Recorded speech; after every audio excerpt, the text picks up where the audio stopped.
stand for the prayer. In the name of the Father, the Son, and the Holy Spirit. Amen.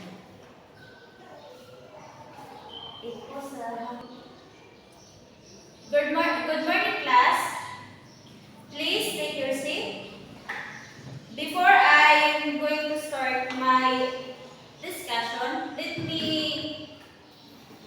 I would like to set some rules. First, do not answer me in chorus. If you have an answer, please raise your hand. And last, refrain yourself using cell phones. Are we clear, class? Thank you. And now, let me check your attendance first.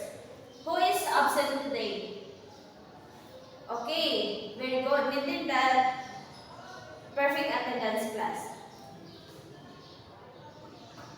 At this point, let's have first a review. So what our topic yesterday? Okay, very good. Our topic yesterday is all about bivariate data. So now I have here a activity we call Newton says. In this game, class, you are going to follow my command. If and only if there is Newton says in the command given. If you fail to do the task, I will call a student to answer my question. Am I clear, class? Okay, let me start. Newton says stand. Newton say raise your hand. Okay, Mr. Tuayon, who developed a Cartesian plane?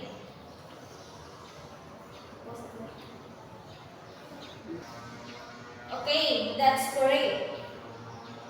Newton say face right. Newton say stand and jump. Okay. Miss Mary Grace, what are two coordinate axes? Okay, that's right. Very good. Okay, class, how did you find the activity? Okay, thank you for that. For now, let us have first read our objectives. At the end of the lesson, the students will be able to enumerate the ways on how to interpret a scatter plot. S. Construct a scatter plot and describe its shape. 4. Trend, direction, and variation or strength. A. Value the importance of the relationship of variables to real-life situations. And now, let's proceed to our activity. Let's have another activity. Arrange the jumbled letters. Okay, start answering, class.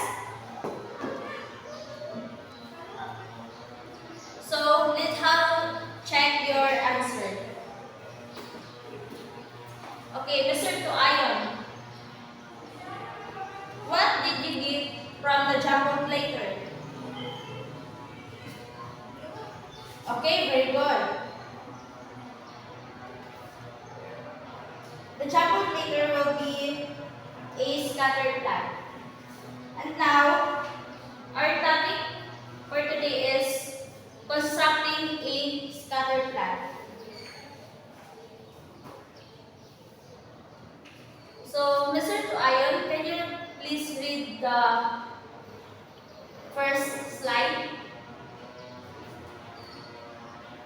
Okay, thank you. A scatter plot is a type of plot or mathematical diagram using Cartesian coordinates to display values for two variables in the set of data. In statistics, these plots are useful to see if two variables are related to each other. It gives a visual idea of what is happening with the data.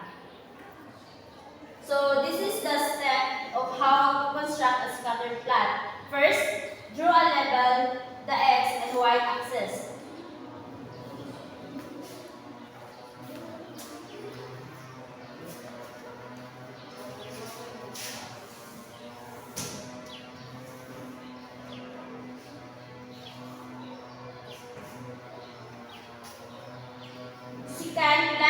each type of the graph.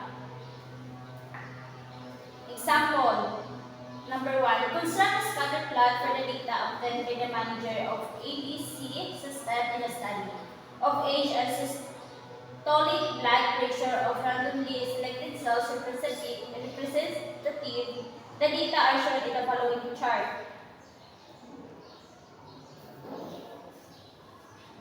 After plotting the points, interpreting this will help us analyze what is happening between the two data. It aims to distinguish scatter plots that apply a linear relation from those which apply a non-linear relation, and from those which imply no relationship.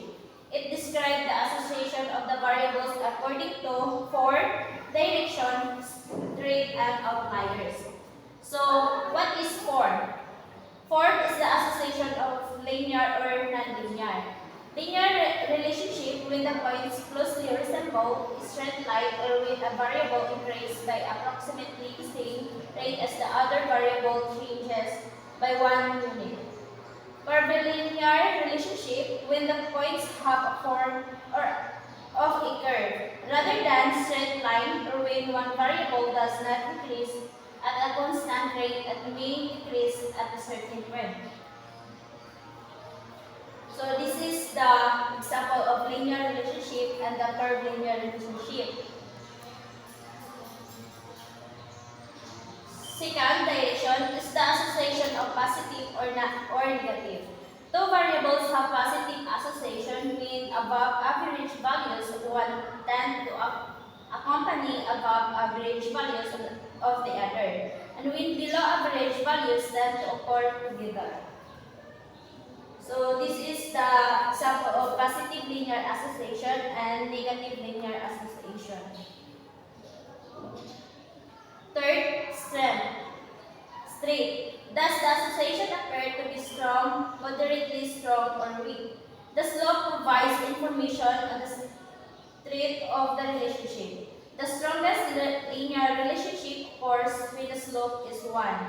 When one variable increases by 1, the other variable also increases by the same amount. This line is a set of 45-degree angle.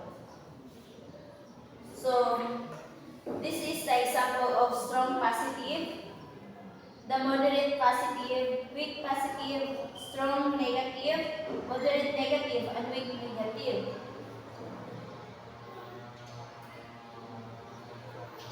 Outliers.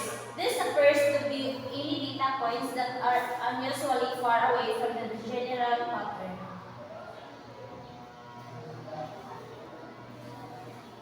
Example, construct a scatter plot for the data obtained in a study in the number of absences and the final grades of 7 randomly selected students from a statistics class, and identify the relationship that exists. If there is any, the data are shown as follows.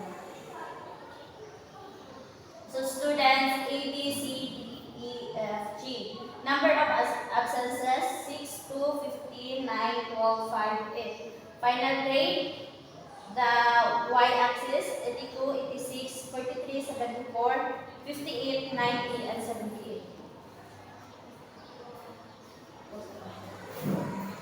So I have here an example.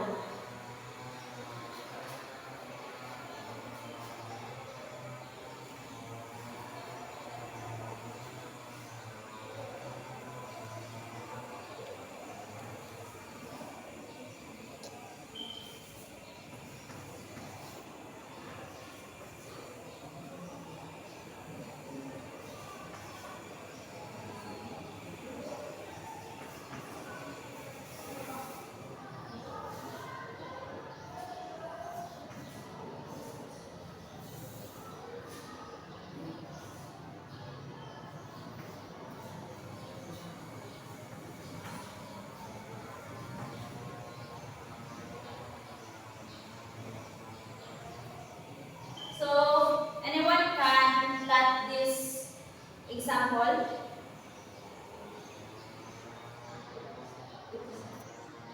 So in this graph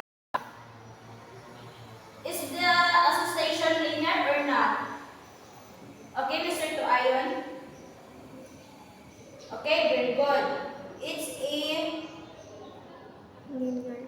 association.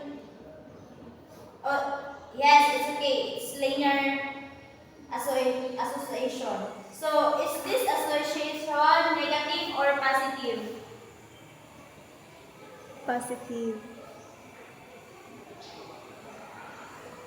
No, it's a negative association.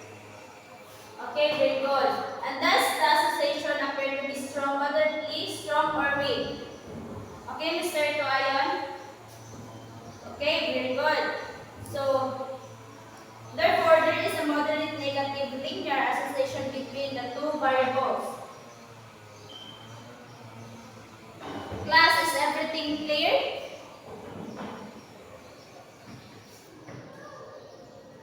Do you have any question?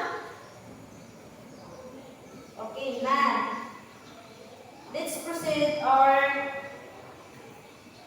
activity. This activity will be group activity. In the same group, let us have another activity. All you have to do is to construct a scatter plot based on a given data and interpret it. You will be rated accordingly to the rubrics attached in your given activity. After post your work on the board and choose a representative to discuss your work. Am I understand? Okay, now let's start.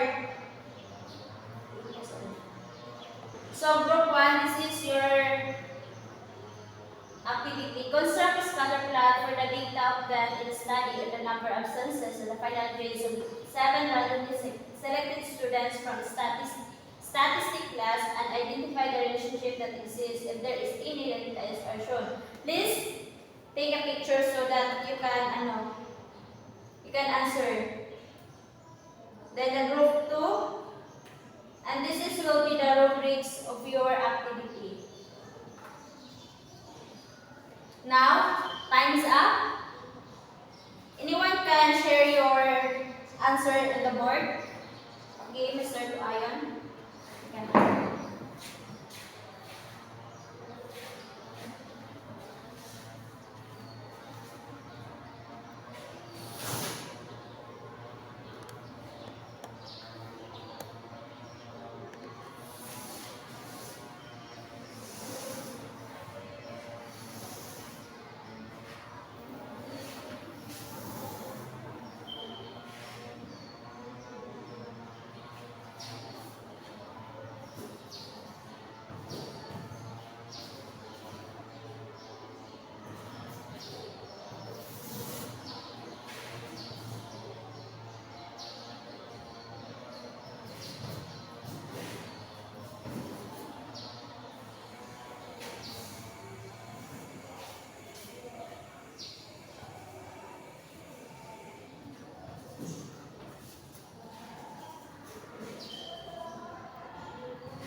So, will be the answer of group 1. Is this correct, class? Okay, this is correct.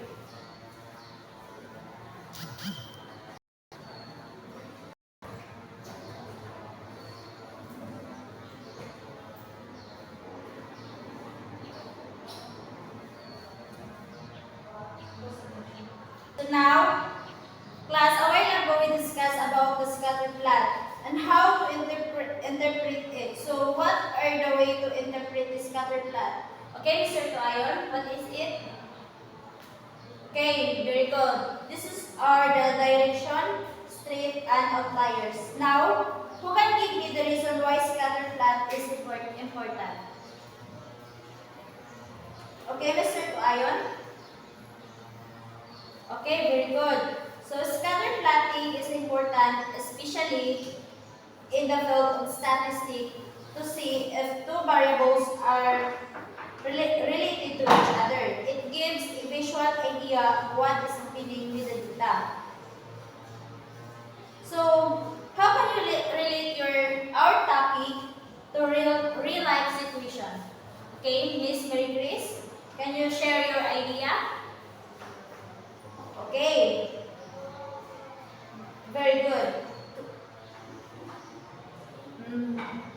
Scatter plot, we can relate to our real life situations. We can integrate our topic to economics. For example, in economic, there is also a positive relationship between price and quantities supplied. That is when the price is high. That also there is a higher quantities supplied. Okay, so class, any question regarding with our discussion? Okay, so if none, let's proceed our another activity.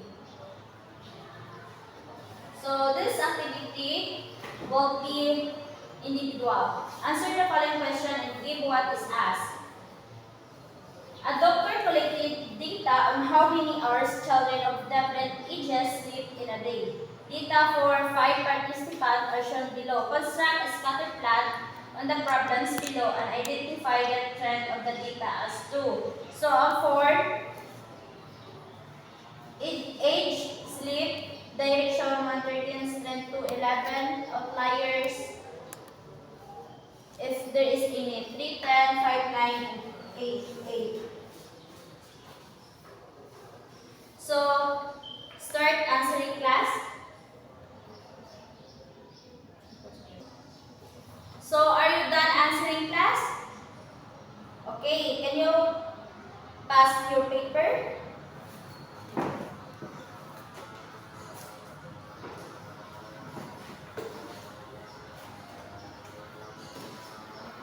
So now, there is a question about our topic today.